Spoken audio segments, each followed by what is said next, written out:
गाजी news channel, सबसे पहले देश और समाज की खबरें। जिन्होंने ये दावा किया कि वो गरीब का बच्चा है, चाय बेचने वाला का बच्चा है, अफसोस की बात है कि वो राजा जैसा व्यवहार कर रहे हैं। अगर वो राजा जैसा व्यवहार नहीं कर रहे होते तो 20,000 करोड़ का महल नहीं बनवा रहे होते। सेंट्रल विस्टा 20,000 करोड़ का महल बनाया जा रहा है। और आपको मालूम होना चाहिए, प्रधानमंत्री जी के उड़ने के लिए जो उड़न खटोला आया है उसका दाम कितना है? 8,500 करोड़, 8,500 करोड़। आंख में धूल झोंकना बंद कीजिए साहब। आपका सिलेबस यह देश धीरे धीरे समझने लगा है। आप उस झंडे के सिपाही हैं जिस झंडे ने इस देश को आजादी दिलाई है। आप मामूली लोग नहीं हैं। और जिस पार्टी ने देश को आजादी दिलाई है उस पार्टी को इस देश की आजादी का रक्षा भी करना पड़ेगा। ये जिम्मेवारी आज हमारे कंधे पे है। और पूरे देश को ये संदेशा देना चाहते हैं कि भाजपा जैसी झूठी पार्टी को हम हरा सकते हैं, उनको हम जमीन पर ला सकते हैं। ये नवरात्रि का महीना है, शैतानों का संहार करना पड़ेगा। देवी जी के नाम पर भवानी को विजय बनाना होगा।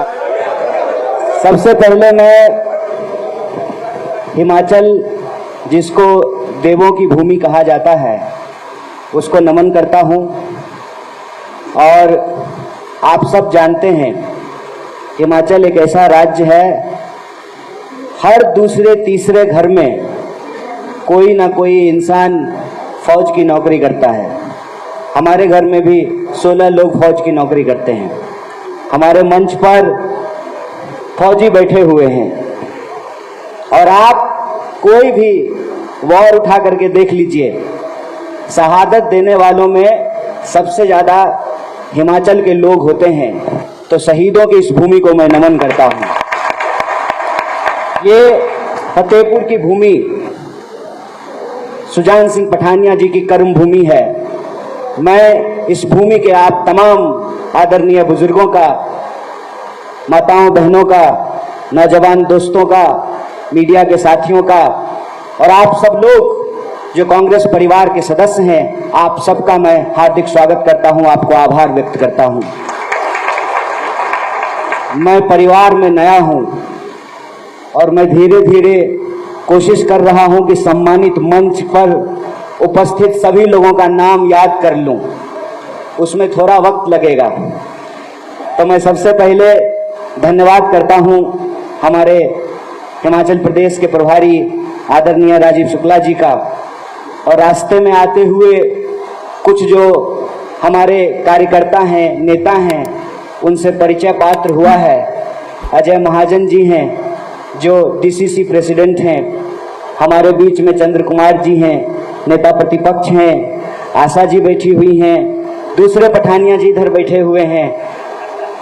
मैं आप तमाम लोगों का, और जिनका नाम मैं नहीं ले पाया, आप सबको इकट्ठे प्रणाम करता हूं। दोस्तों, क्या संयोग है, आप इस बात को समझिए। नवरात्रा चल रहा है, देवी की पूजा हो रही है, 9 दिन पूजा होगा। और कहते हैं 9वें दिन संहार किया था देवी ने। आप लोग भी एक यज्ञ में शामिल हैं। चुनाव यज्ञ से कम नहीं होता है। और नवरात्रा जब चल रहा हो, आपके तो प्रत्याशी का नाम ही भवानी है। ये कितना बढ़िया संयोग है। और मैं समझता हूं कि इसमें आप सब लोगों का उत्साह आपके चेहरों पे दिख रहा है। खास करके जो हमारे नौजवान दोस्त हैं, विद्यार्थी हैं, उनके चेहरों पे दिख रहा है। इस जोश को जीत में बदलना है। और इस जोश को जीत में इसलिए बदलना है कि उपचुनाव तो झांकी है, फाइनल चुनाव बाकी है। कल एक पत्रकार ने हमसे पूछा कि एक तो सीट जीत जाइएगा तो क्या होगा। हम बोले पूरे देश को संदेशा जाएगा कि जिस प्रदेश का नाम ले करके नहीं, बेच करके देश के प्रधानमंत्री जी कहते हैं अपने भाषणों में कि मैं कुल्लू का प्रभारी हुआ करता था, मैं हिमाचल का प्रभारी हुआ करता था, और ये हिम का आंचल इस देश का शीर्ष है। जिसका नाम बेच करके वो देश के शीर्ष पद पे बैठे हैं ना, उनकी हार की इबारत भी यहीं से लिखी जानी चाहिए। इसलिए ये चुनाव जीतना जरूरी है। ये चुनाव इसलिए जीतना जरूरी है कि हमको इनको उत्तर देना है, मुंहतोड़ जवाब देना है। वैसे इनके पास कोई सवाल नहीं है। माननीय मुख्यमंत्री जी ने कहा कि कांग्रेस वाले तो महल में रहने वाले हैं। ये लोग सत्ता में बैठ करके भी कुर्सी पे बैठ गए हैं, ऐसा आत्मविश्वास नहीं ला पाते हैं। सत्ता में बैठे हुए हैं लेकिन विपक्ष की तरह भाषण देते हैं। महाराज, आप सत्ता में हैं, आप प्रदेश के मुख्यमंत्री हैं, आपके मुंह से महलों की भाषा शोभा नहीं देती है। और अगर आपको इतना ही तकलीफ है तो मुख्यमंत्री आवास से बाहर निकल करके झोपड़ी बना करके रहना शुरू कर दीजिए। अपना फॉर्च्यूनर गाड़ी छोड़ करके खच्चर पे चलना शुरू कर दीजिए। पहाड़ों में बहुत कामयाब है खच्चर। ये बातें आपके मुंह से शोभा नहीं देती है। और आप अगर कांग्रेस पार्टी के नेता पे यह आरोप लगाते हैं कि वह राजा थे राज्य के नहीं, राज्य में रहने वाली जनता के दिलों के राजा थे। क्योंकि अगर कोई किसी के दिल का राजा नहीं होगा तो 22 साल तक कोई मुख्यमंत्री नहीं बन सकता है, 9 बार कोई एमएलए नहीं बन सकता है। यह राजतंत्र नहीं है, लोकतंत्र है। जनता वोट दे करके जो है उनको अपना मुख्यमंत्री बनाती थी। लेकिन विडंबना यह है कि जो हमारी तरह बात करने वाले थे, जिन्होंने यह दावा किया कि वो गरीब का बच्चा है, चाय बेचने वाला का बच्चा है, अफसोस की बात है कि वो राजा जैसा व्यवहार कर रहे हैं। अगर वो राजा जैसा व्यवहार नहीं कर रहे होते तो 20,000 करोड़ का महल नहीं बनवा रहे होते। सेंट्रल विस्टा 20,000 करोड़ का महल बनाया जा रहा है। और आपको मालूम होना चाहिए, प्रधानमंत्री जी के उड़ने के लिए जो उड़न खटोला आया है उसका दाम कितना है? 8,500 करोड़, 8,500 करोड़। आंख में धूल झोंकना बंद कीजिए साहब। आपका सिलेबस यह देश धीरे धीरे समझने लगा है। आपके झूठ को इस देश की जनता धीरे धीरे पकड़ने लगी है। उसको यह समझ में आने लगा है कि ये नौकरी नहीं दे सकते हैं इसलिए इधर उधर की बात करते हैं, ये महंगाई नहीं कम कर सकते हैं इसलिए इधर उधर की बात करते हैं। यह देश की राष्ट्रीय संपत्ति को बेच रहे हैं। मुझे आप सब लोग सोच करके बताइए कि सरकारी संपत्ति कौन होती है? जिसका मालिक सरकार होता है। और सरकार का मालिक कौन होता है? सरकार का मालिक जनता होती है।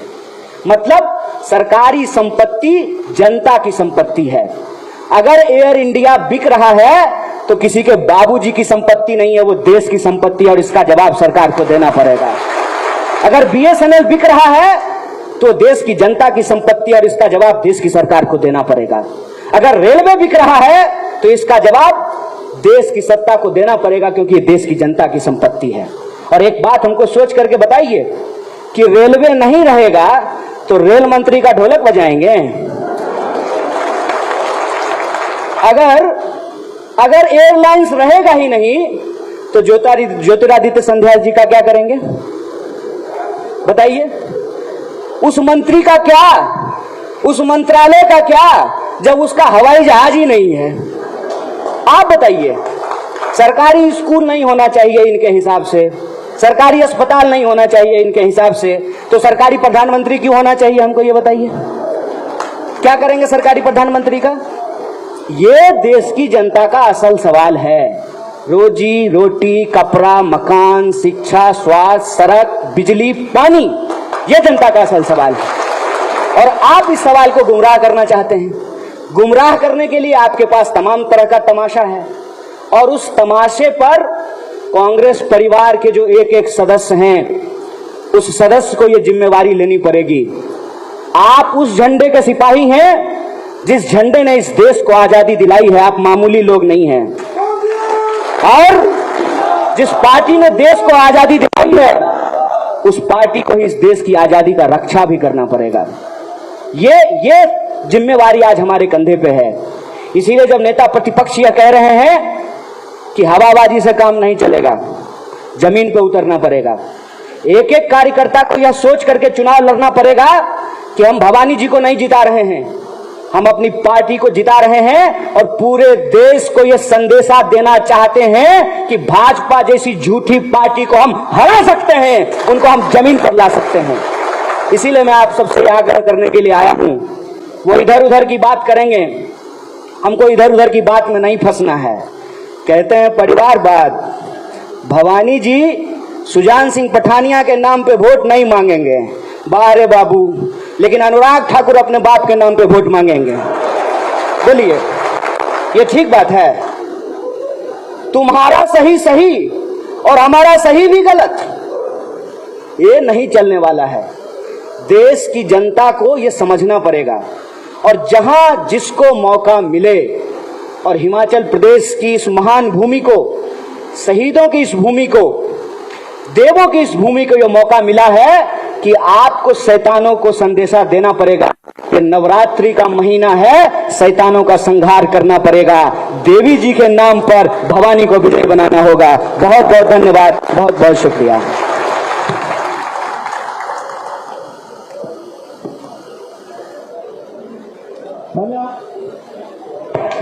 धन्यवाद डॉक्टर।